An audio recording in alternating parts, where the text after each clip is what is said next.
Di tengah dunia yang semakin tidak pasti, sebuah manuver besar diam-diam sedang disiapkan Indonesia. Bukan di medan perang, bukan pula lewat pidato keras di forum internasional, tetapi lewat langkah strategis yang kini membuat banyak negara mulai memperhatikan Jakarta dengan cara yang berbeda.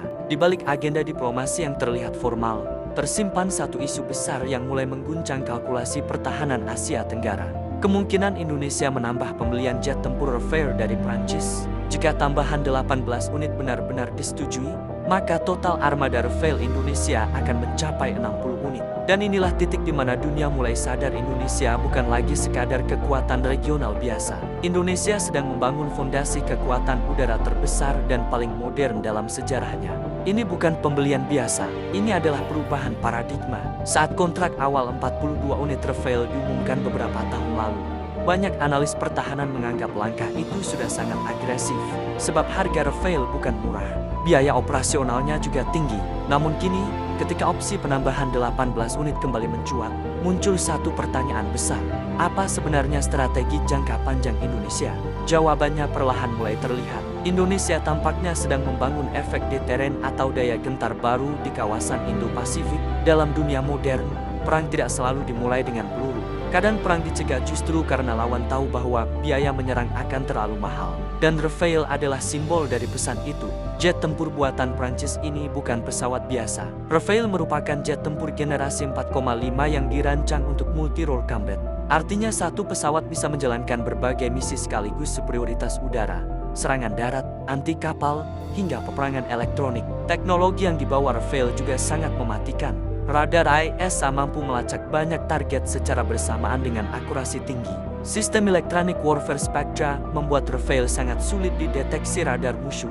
Ditambah rudal Meteor yang disebut sebagai salah satu rudal udara ke udara paling mematikan di dunia. Rafale bahkan bisa menghancurkan lawan sebelum sempat terlihat di layar radar musuh. Dan disinilah letak game changernya. Selama bertahun-tahun, keseimbangan kekuatan udara Asia Tenggara relatif stabil.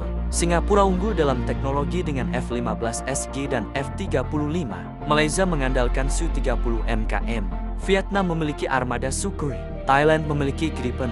Sementara Indonesia selama ini berada dalam posisi cukup kuat, tetapi belum dominan.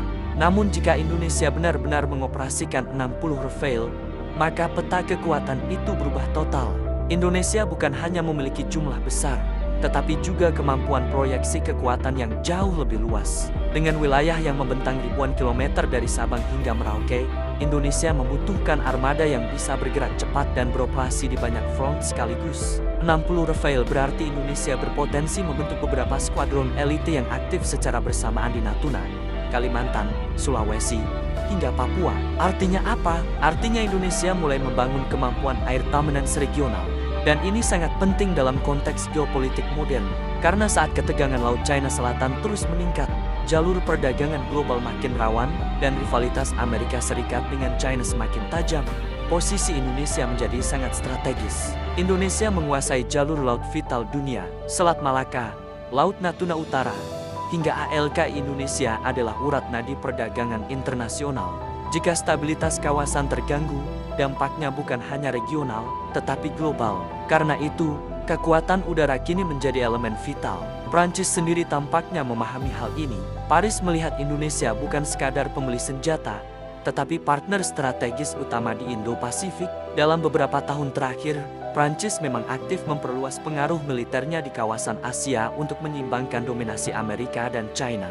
Dan Indonesia adalah mitra ideal, populasi besar, ekonomi terbesar di ASEAN, posisi geografis strategis, serta kebijakan luar negeri bebas aktif yang memungkinkan Jakarta bekerja sama dengan banyak blok sekaligus. Disinilah kecerdikan strategi Indonesia mulai terlihat. Indonesia tidak sepenuhnya masuk orbit Amerika, tidak juga bergantung pada Rusia atau China. Jakarta memilih membangun kekuatan dengan banyak mitra sekaligus: Amerika Serikat, Prancis, Turki, Korea Selatan, hingga Italia. Strategi ini membuat Indonesia lebih fleksibel dan sulit ditekan secara geopolitik. Namun di balik ambisi besar ini, muncul pula tantangan serius. Salah satunya adalah proyek KF-21 Boramae bersama Korea Selatan.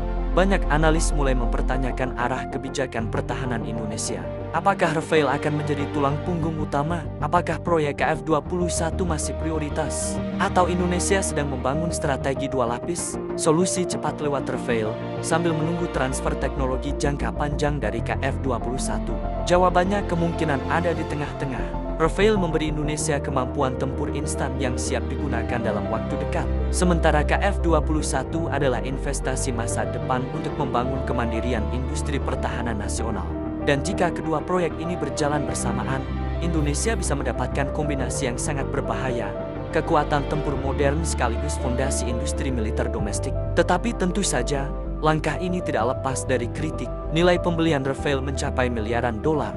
Di dalam negeri, muncul pertanyaan, apakah anggaran sebesar itu layak di tengah tantangan ekonomi, pendidikan, dan kesehatan? Pemerintah memiliki jawaban sendiri. Dalam logika pertahanan modern, keamanan dianggap sebagai fondasi utama pertumbuhan ekonomi. Tidak ada investasi yang masuk ke negara yang lemah. Tidak ada stabilitas tanpa daya gentar militer. Dan dunia hari ini sedang memasuki era baru perlombaan senjata. Eropa meningkatkan anggaran militer akibat perang Ukraina. China terus memperbesar armadanya. Jepang memperkuat pertahanan. Australia membeli kapal selam nuklir. Bahkan negara-negara ASEAN mulai berlomba modernisasi militer. Indonesia tampaknya tidak ingin tertinggal dalam perubahan besar ini. Karena itu, kunjungan Prabowo ke Paris bukan sekadar kunjungan biasa. Ini adalah sinyal bahwa Indonesia sedang naik kelas sebagai kekuatan strategis regional. Jika kesepakatan tambahan Rafael benar-benar diumumkan, maka pesan Indonesia kepada dunia akan sangat jelas. Indonesia tidak lagi ingin hanya menjadi pasar, penonton, atau penyeimbang pasif. Indonesia ingin menjadi pemain utama, dan jika 60 Rafael benar-benar terbang menjaga langit Nusantara, maka satu hal pasti akan berubah selamanya. Asia Tenggara akan memasuki era baru keseimbangan kekuatan.